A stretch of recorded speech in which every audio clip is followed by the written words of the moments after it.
Welcome to the Kill Count, where we tally up the victims in all our favorite horror movies. I'm James A. Janice, and today we're looking at the original Friday the 13th, which was released in 1980 and spawned one of the most iconic franchises in the horror genre. With 12 movies, including one crossover and one reboot, the Friday the 13th series is most well known for its ghoulish goalie, Jason Voorhees. But as anyone who's seen Scream can tell you, the killer in the original film was not Jason, but was in fact his mother. See, Pamela Voorhees got pissed 20 years ago when camp counselors making Whoopi ignored Jason and got him drowned, so that's why she gets down to killing. And how much killing? Let's find out. The intro of the movie takes place in 1958, you know, America's golden age, when jobs were plenty and the best form of foreplay was singing church songs at a summer camp. Sure gets these two kids worked up as they wander off to play a little cabin attic grab ass. It's these two giggling lovers, Barry and Claudette, who Pamela begins her vengeance with. But hey, since Jason drowned a full year prior to this, she's probably had a lot of time to think up some innovative kills, right? Nope, Barry gets stabbed in the gut below screen for the first kill of the franchise. Kind of a lame start to a movie known for gruesome kills. It looks like he just squeezed a tomato against his belly. After that, Pamela turns on Claudette. They play catch with some boxes before the film starts to lag or something. Oh, no, that's just shitty slow motion. A freeze frame signifies Claudette's death, the second of the film. Then it pushes in on the frame and flashes to white, meaning we just watched Claudette pass into the afterlife, I guess. Great, now we're in the present where creepy old dudes give really weird line readings.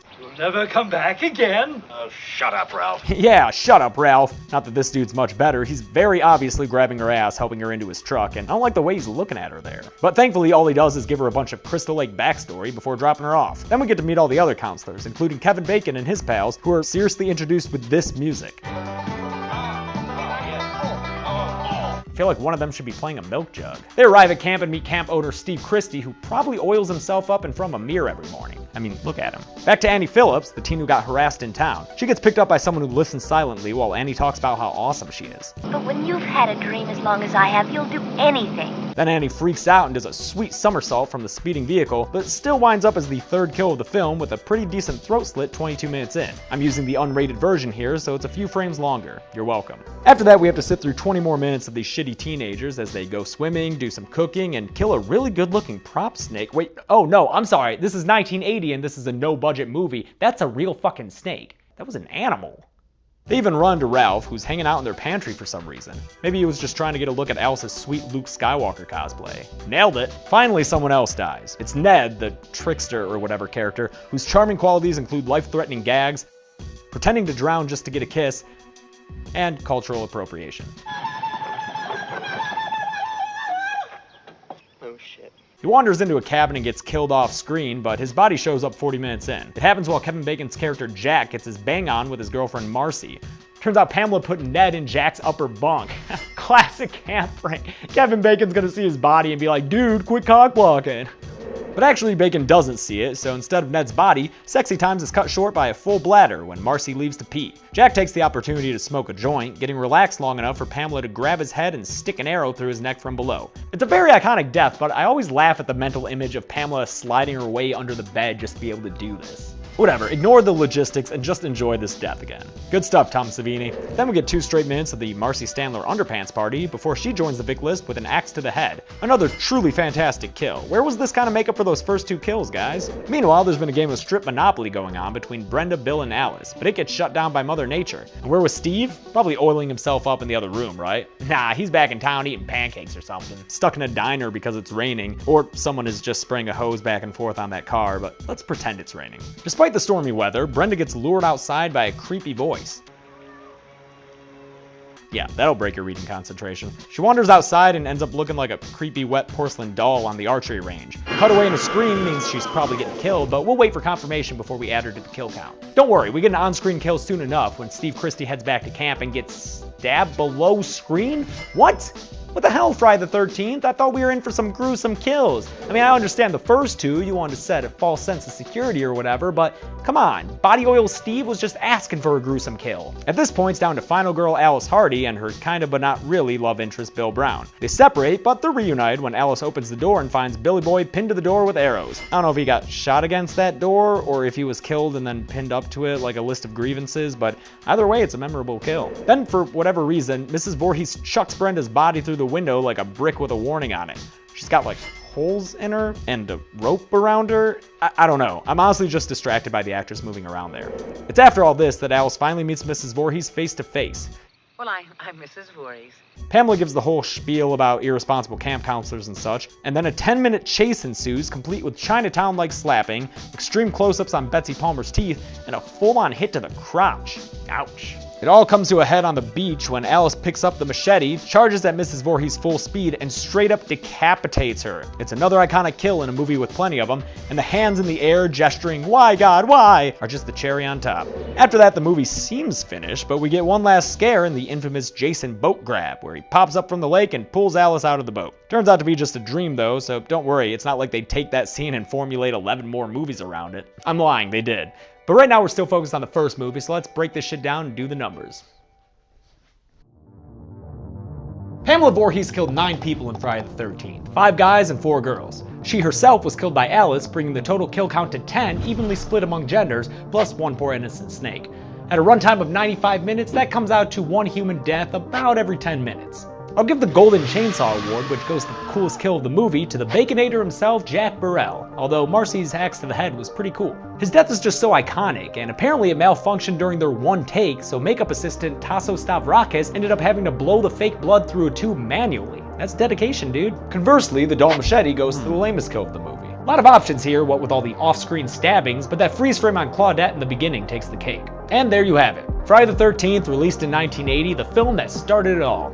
Next up, we'll be looking at Friday the 13th Part 2, where Jason gets to play, but until then, I'm James A. Janice. This has been The Kill Count.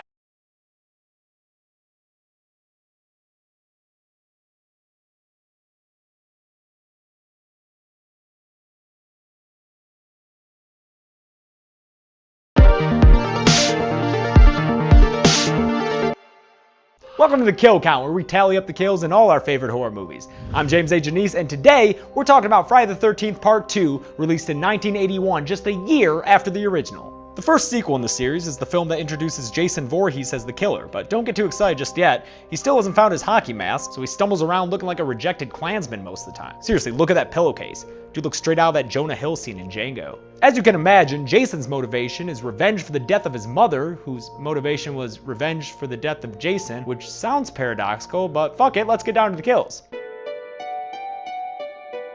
Jason's first kill is Alice Hardy, the chick from the first film that beheaded his mom. We meet back up with her in bed as she moans through a montage of stuff from the first movie, just like wriggles back and forth dreaming about it. Sucks for her, but it's even worse for us, since this padding is a full 5 minutes long. She finally gets the hell out of bed and goes for her favorite midnight snack, rotting head of course, when Jason grabs her from behind and sticks an ice pick through her temple about 11 minutes in. Weird how at this point in my life, I've seen ice picks used more for murder than for picking ice. After her death, we smash cut to title card. Yeah, awesome!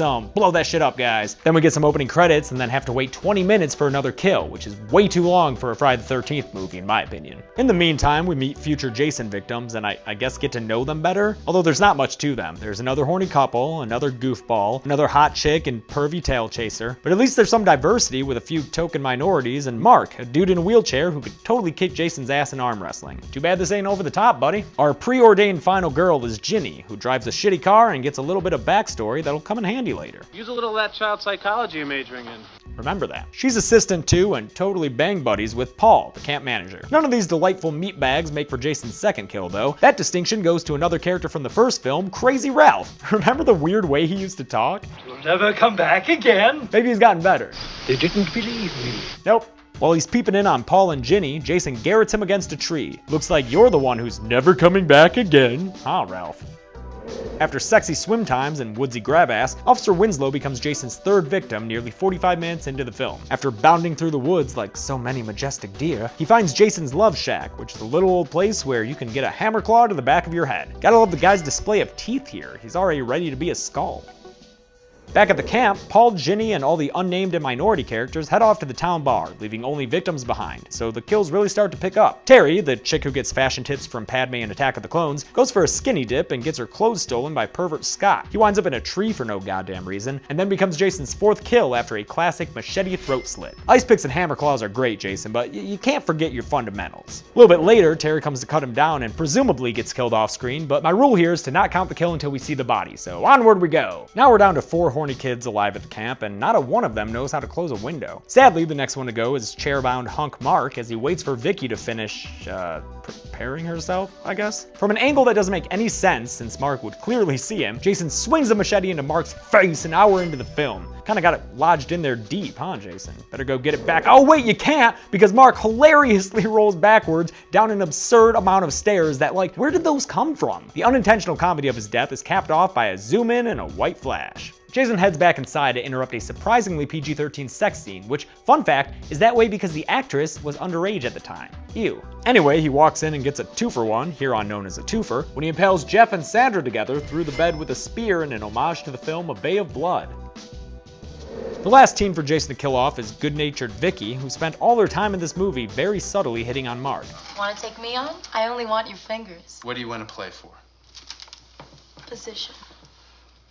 Oh, I'm sorry, I meant not subtly at all. Worked out their way, she was totally gonna jump his bones before he got killed. She finds Jason and wakes him up from a nap, but he's all grumpy and stabs her in the stomach. Yeah, it's below screen like the lame kills from the first movie, but at least it has the stalkery POV shots that lead into it. Ginny then returns from the bar for the big final girl showdown. Jason chases her around a bunch, she goes WWE on him, by God! And then she winds up at his love shack, where she finds a creepy shrine to Pamela Voorhees, complete with rotting head. Oh, and hey look, it's Terry's body. Just kind of, laying there. No blood or marks? Is she even dead? Ginny should probably try to wake her up. Instead, Ginny uses that backstory of hers to put on Mommy's musty sweater and imitate Pamela, causing Jason to get all stupid and confused. Paul returns, and together they knock Jason down and swing a machete into his shoulder, leaving him for dead. Until he crashes through the window! Half of him is all deformed, and the other half looks like Hillbilly Jim. If you dig the way he looks, sorry, he's never gonna look like this again, so enjoy all this slow motion they give us here. A white flash takes us to the end, where Ginny's on a stretcher calling out Paul's name. Not gonna count Paul as a Vic since it's unconfirmed, so let's call it there and get to the numbers.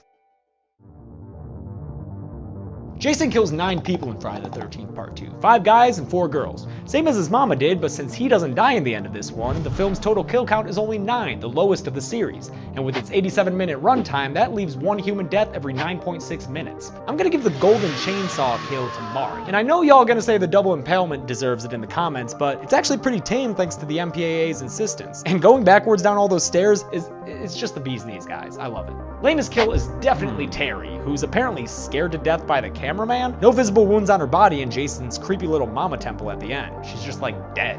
Cool. And that's it. Friday the 13th Part 2, released in 1981, actually less than a full year after the original. Next week we'll be looking at Friday the 13th Part 3, released in 3D, but not the good 3D that we have today. Until then, I'm James A. Janice. This has been The Kill Count. Hey guys, thanks a lot for watching Part 2 of the Kill Count series.